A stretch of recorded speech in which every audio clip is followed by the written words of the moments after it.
Well, hey everybody, Wes McDonald here, and I'm with my good friend Kenneth Edmonds. How are you, Ken? I am fine today. I get to leave tomorrow, and I got a journey coming up. I'm headed for. I'm going to drive over, stay by the airport. We've got an early flight. I'll leave my car at the hotel, and then I'm off to Miami to get on a cruise ship. So what was your day like?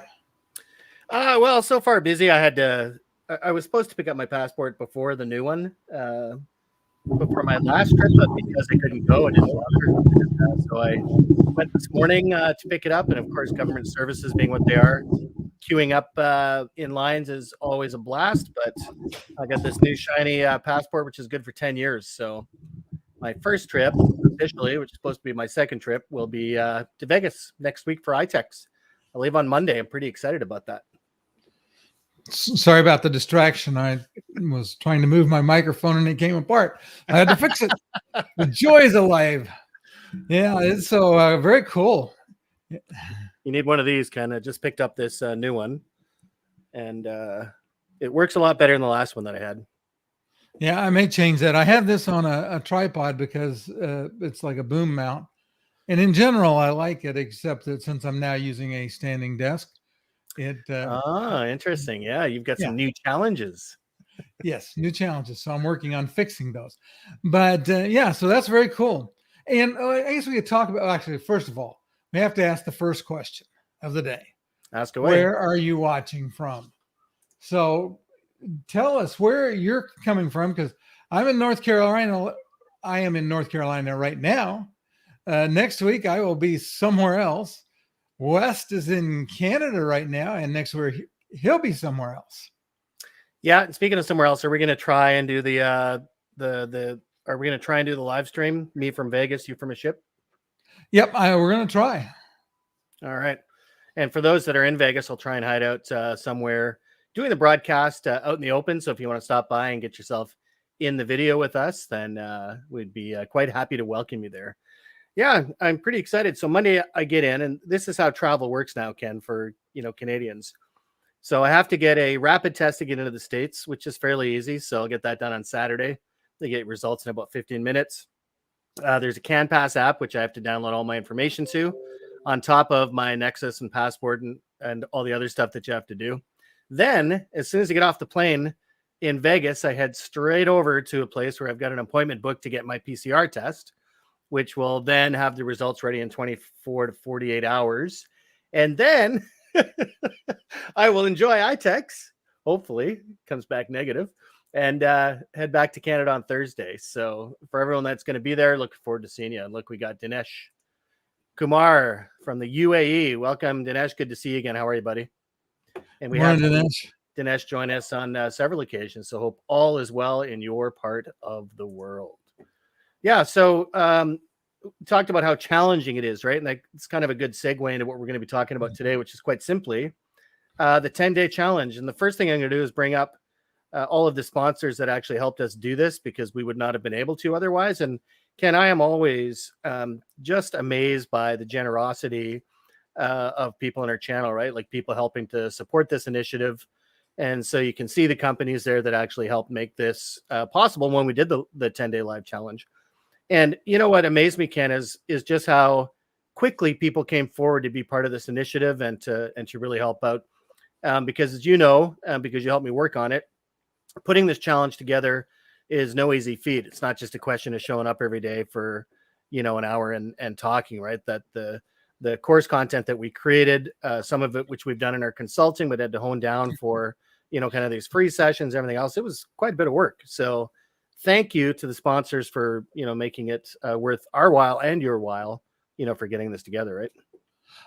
And I would agree 100% with that. We had some amazing people that came in and provided the support that we needed to be able to make it free for the audience, because that was a key piece of it. We had a lot of time and energy and resources tied up in getting everything set up. And these individuals, these companies sponsored it and made it so easy for us to do what we needed to do. Absolutely. And hey, as we start to talk about it, one of the things that you'll see in the bottom of our screen there is the fact that it's free, and that we're going to be talking about how people can get access to the challenge for free today, and also take you through what's in it, because I don't think we've done that in a while for our viewers. For those that have not taken the challenge, and for those that we're not consulting with, maybe just kind of go through what each of those days looks like, right? And it's quite incredible to think, Ken, when we actually went through the material, I think we have, close to 11 hours of consulting on flat rate for absolutely free, right? Absolutely. Yeah. And in fact, day one, we started out with talking about people that are already having success. And we had some great guests that were on that day. Yep, we certainly did. And I loved hearing from people in different parts of the world, right? That we had some from Europe, that we had some from the US, sharing what their successes were, and why they really believe in the program. And one of the most interesting things that came out of that was this whole idea of, different ways. And I think this is probably particularly important right now, with the challenges that we're having with supply chain, right? That manufacturers are finding it very difficult to actually get equipment to their dealers and hence to their customers.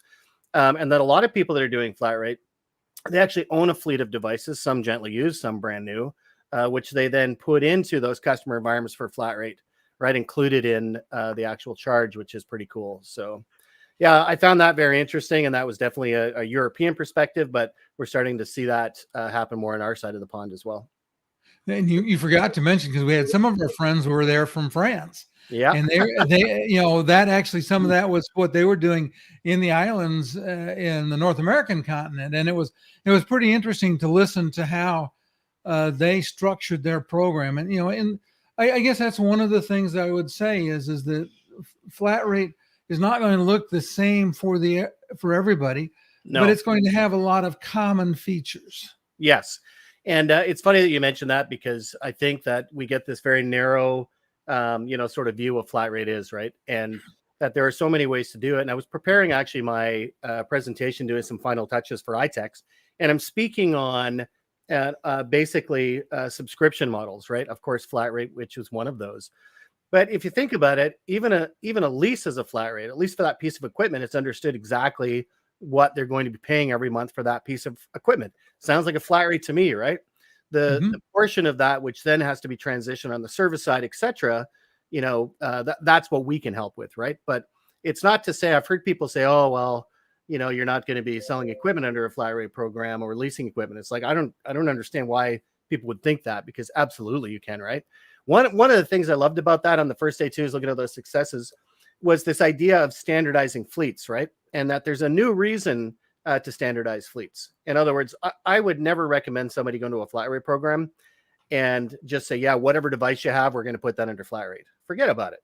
That, you can have a pre-approved list of devices that you will support, and make it easy for both you and the sales process, and for your customers to understand what will be and can be supported in our flat rate program.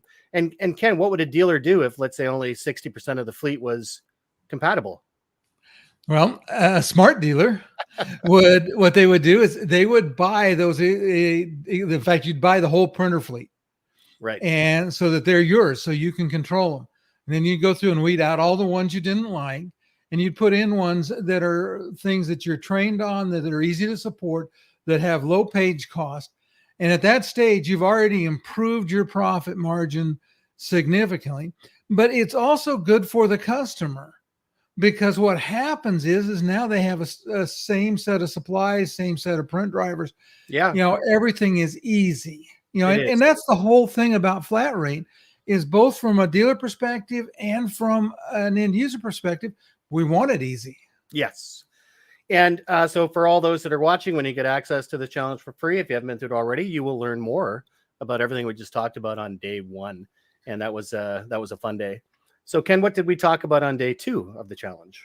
Well, day 2 was your favorite day to talk about things, because we talked about assessments. Yeah, that's right. I love assessments. And, I've been doing assessment selling for a lot of years. People do know me in the industry for kind of in the old days, even doing the walkthroughs at, site locations with dealerships. I did some work with HP sales reps in the States when I was doing work for NER Data. So Bill McLaughlin, if you're out there, it was a pleasure working with you on that initiative. And previous to that, working for both Pitney Bowes and Laser Networks out in the field doing assessments. The thing I love about assessment selling, Ken, it's not the extra workload, because that's the first thing I hear about when people think about doing assessments, right? But just how much you increase your odds of actually closing that business, because that assessment actually goes to the heart of the matter, which I like to call outcomes. I think that's quite a popular term now, looking at what the customer is actually trying to accomplish as opposed to what they're trying to replace. And in the flat rate world, on the assessment side, the great news is it's actually way easier than those assessments that I did for years, Ken. So no need to do a floor walkthrough, no need to do heavy lifting for installation of server-side software. That most of the stuff can be done cloud-based now, and that we're really doing is looking at the user information, how they're printing, why they're printing. That these assessments for flat rate, I still strongly recommend them. You know me, Ken, I'm not a big fan of the pizza menu pricing for flat rate. Someone says they have this device, here's what it's going to cost you. That we get down to the heart of the matter, because each of those customers is different by, vertical, right? Yeah. So we cover a lot of good stuff on that. Well, and it's interesting because I'm going to bring in one of my favorite pieces of something we talked about is that when you start with an assessment, you've already started the purple cow process. Yes. Because you're doing something different than the other dealers are doing for them. And you demonstrate that you're interested in the customer, in the fact that what you're doing is you're looking at what the customer has and trying to tailor your approach to match what the customer needs. Yeah. And, Ken, I hate to, sort of come back to this idea of scarcity, right? But later this afternoon, I've actually got a top 100 session. We do this every Wednesday at 3 p.m. now for top 100 members. We get together and talk about things. And one of the things that we covered last week was this idea of scarcity for both service technicians and sales reps, right? That there's a lot of the technicians which are retiring, and sales reps, which quite frankly, because they're having such a hard time making money on equipment that they can't sell right now because they can't deliver it, that they're bored and leaving, right? And that this assessment selling process is a great way to make sure that the sales reps that you have are active and out there selling what they can. So it doesn't always have to be new equipment. I mean, obviously we want that as part of the mix when it makes sense, but it's not always about that. And the assessment selling process ensures that both the organization makes money, the customer gets what they want, and the sales rep actually has something to sell. And you actually started talking about day 3, because day 3 was sales and marketing. Good segue. Yeah, so that's probably my second favorite, part of it after the assessments, right? And I really do look at, the assessment. I've always called it assessment selling, so I've always married the two. But certainly being able to market a flat rate program, how you get the message across to the customer, is really important. And this fact that you talked, Ken, already about this purple cow, right? That some of the things that we taught in that challenge for day 3 was the simplicity of the message, that there are really 3 kind of cornerstones. And I'm not going to bring them up today because people have to watch the challenge to figure out what those 3 cornerstones are. But they're surprisingly simple. But just like the purple cow, they are surprisingly effective, that they have a big impact with, with the customer, right? So it's not like we have to completely reinvent the wheel when we're talking about flat rate, but there are 3 primary benefits, which you'll learn about through the 10-day flat rate challenge when you sign up for it. So make sure that you do for day 3. The other part, Ken, of selling sort of the flat rate program, there's a lot of confusion when we speak with dealers for the first time about how sales reps actually go into the marketplace and what kind of message that they're sending to the customer, etc. And the good news is, if they tune in to day 3, they'll figure out our proven plan for how the sales reps can actually get out there and sell and win with more flat rate.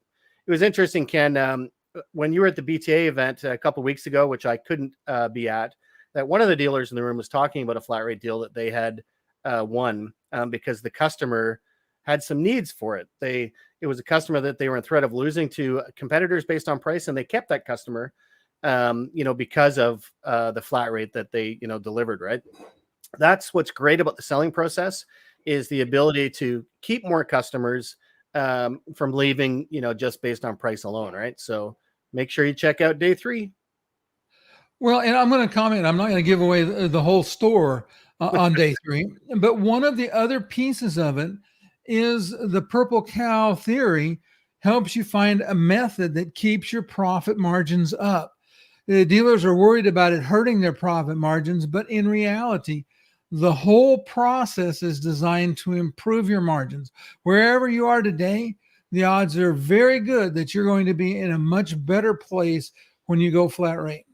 It's so true. And I think we talk about that in one of the other days. Maybe we'll get into it when we talk about sort of pricing the contract build. But certainly one of our good friends in the industry who's been having an amazing amount of success in Chicago, Earl Everson at Elite Document Solutions, charges premiums for people that want to go on a flat rate. And I encourage dealers to really think about that, because whenever we want something that is a fixed budgetable amount, takes away the risk and everything else, it generally there is a premium, right?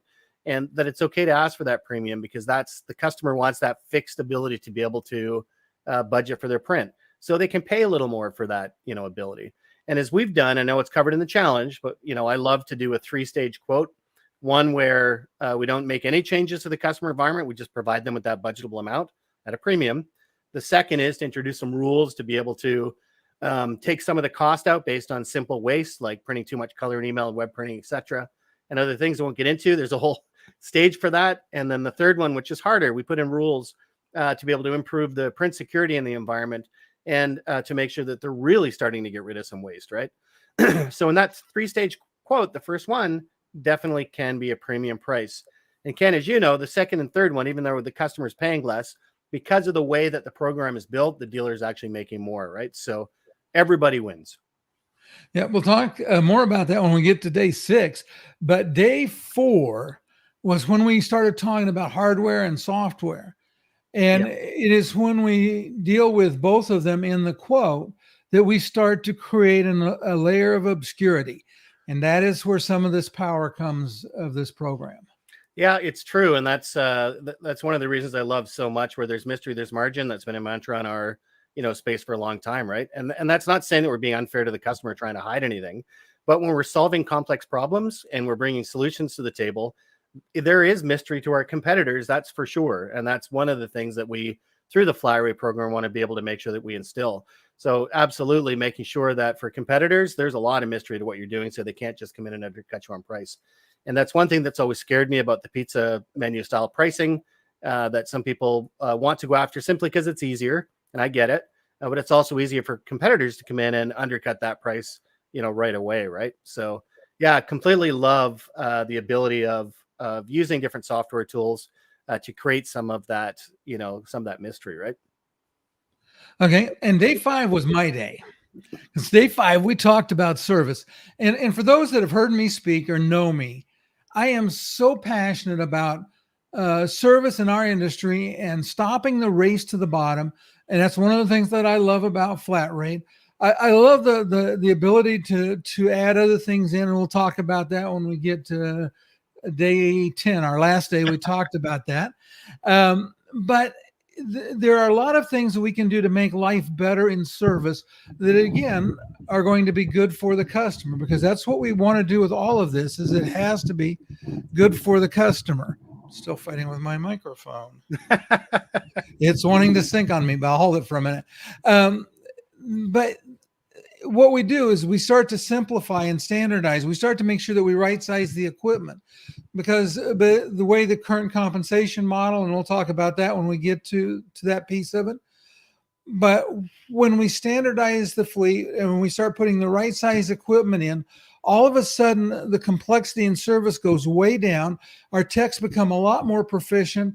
We can be much more cost effective, and all of those things improve our margin. Yeah, they sure do. And there's absolutely nothing in the world that creates the opportunity for like that. Like you said, we'll get into the day 10 stuff, right? And actually, I'll probably share one of my slides from my presentation, which I'll be giving next week. And I know people at Tiger probably be saying, hey, don't share your slides. But this one speaks specifically to that, has some great numbers for, people to consider, right? So what can people expect on day 5 of the challenge? That was day 5, wasn't it? I lose track. I have the slides up. Yeah, that was day 5. Day 6, we started talking about costing and quoting. Yeah. And, this is when I love to give shout outs to, people in the industry. They're doing a great job with those kind of things. And Wes McCarter and his group at BI Services, and what you do on the service side, training dealers to really get an understanding of what the cost is for those devices. And as we mentioned, BI has some great tools that can actually help to solidify which of those devices you actually want under a flat rate program and which ones you don't, right? They take the guesswork out of it. So really impressed with some of the things that they've done in that arena. And at the end of the day, getting costs under control is one thing on the service side and for the equipment reliability. It's another thing on their usage, right? And the good news is that the software tools are in play for those 3 levels of the quote to be able to ensure that you do have cost assurity, right?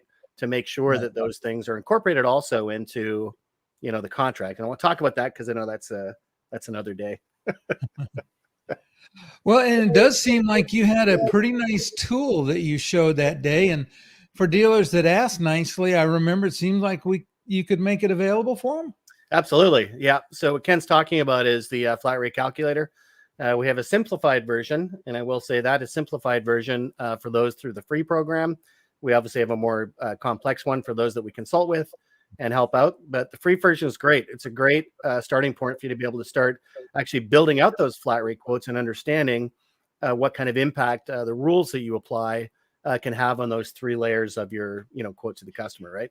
Extremely powerful. And we're obviously always trying to make it better, and certainly can't talk about who we're talking to, but some people to be able to incorporate some of this into their tool sets in the very near future. So stay tuned for that. Yeah, because that's the goal, is always to try to build tools that work simply and easily, because we want this for all of the people that work with us. We want it to be as simple and as easy as possible.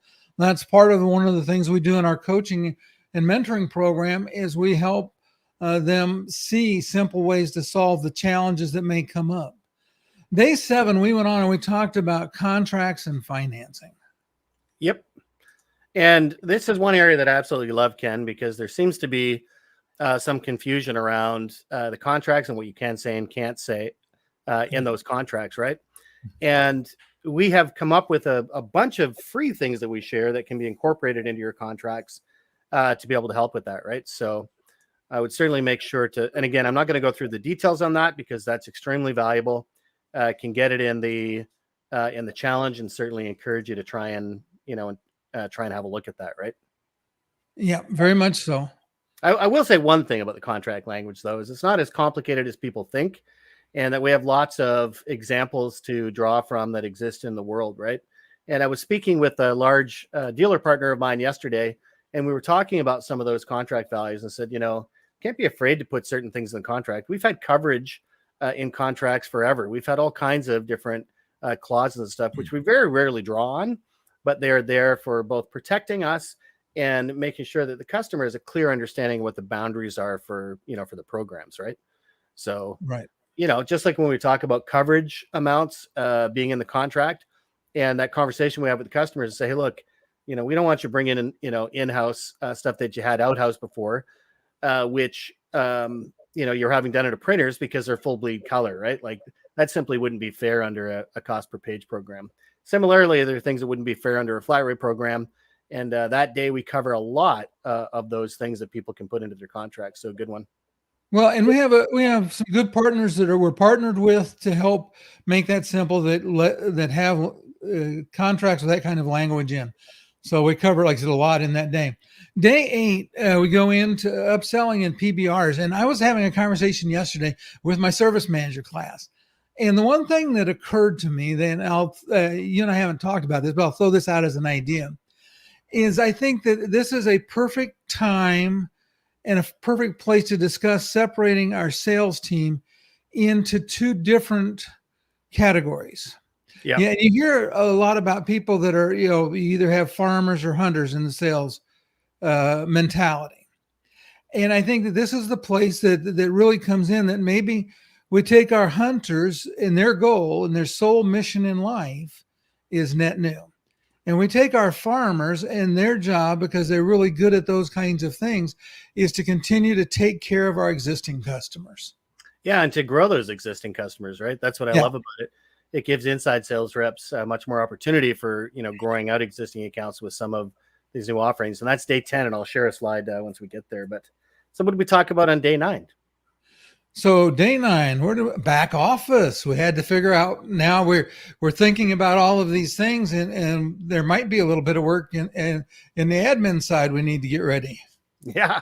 And the one thing I love about it is going through that exercise is how pleasantly surprised people are that it's actually much easier to administer a flat rate contract than it is a traditional cost per page contract, right? that, you still need to collect those meters because in the contract language, which we, share through the challenge, you'll hear something that we call benchmark volumes. So they're not minimums, but they are benchmarks for what the contract was based on. And we do have to understand that we're keeping in check with what those were agreed to.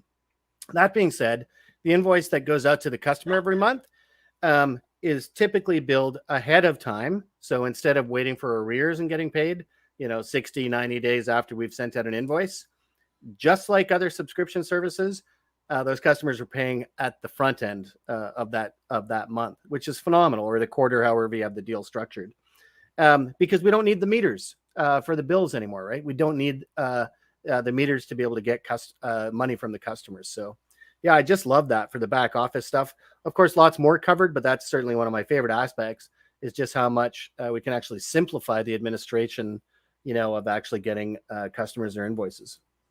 And one thing that you just thinking about that, and I don't know that we covered it, but you mentioned that they get paid in advance. So if a customer is going to pay you net 60, you bill them 60 days in advance of when that period starts. Think what that will do to your cash flow as a company. Yeah, absolutely. And it's one of those things that I'll be talking about is when you look at, and I won't show this slide today, but when you look at subscription, exactly what that does when you bill in that way, how much more attractive that is for building valuations, right?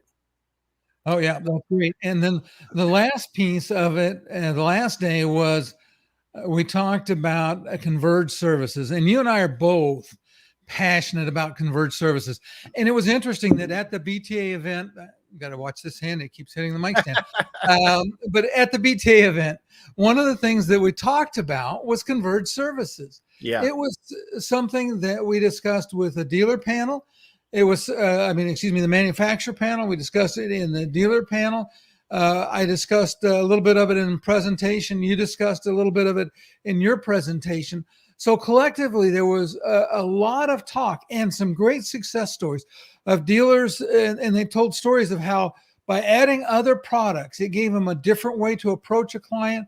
One of the dealers took down a huge client because they got in the door doing something other than their printing and imaging. And the result was amazing. Yeah, who does that all the time is Jeff Bendix. And I've actually, Jeff Bendix was kind enough to do a video for me for iTex because he's not going to be there in person. But that's one of the things that he speaks to now, is that he really does lead with, this with cybersecurity, right?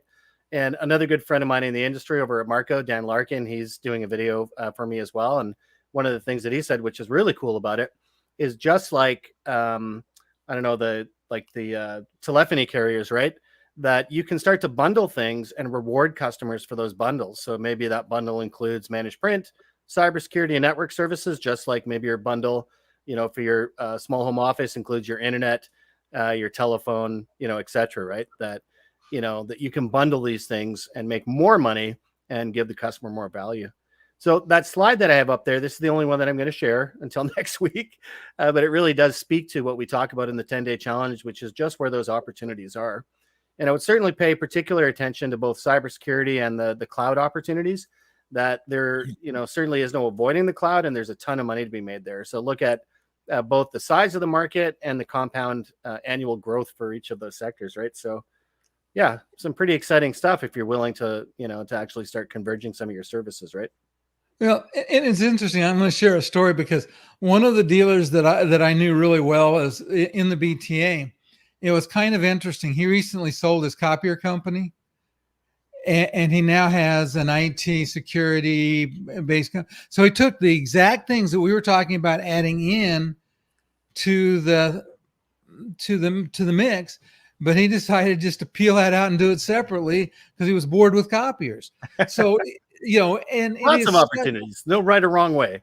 Yeah, but there's two reasons you want to do this. First of all, the more that you do for a customer, the better the relationship becomes, and the more I'll just say the stickier we become. It's much more like we've set the barb on a great big treble hook in that fish's mouth, and he has no choice. He's going to the boat with us because.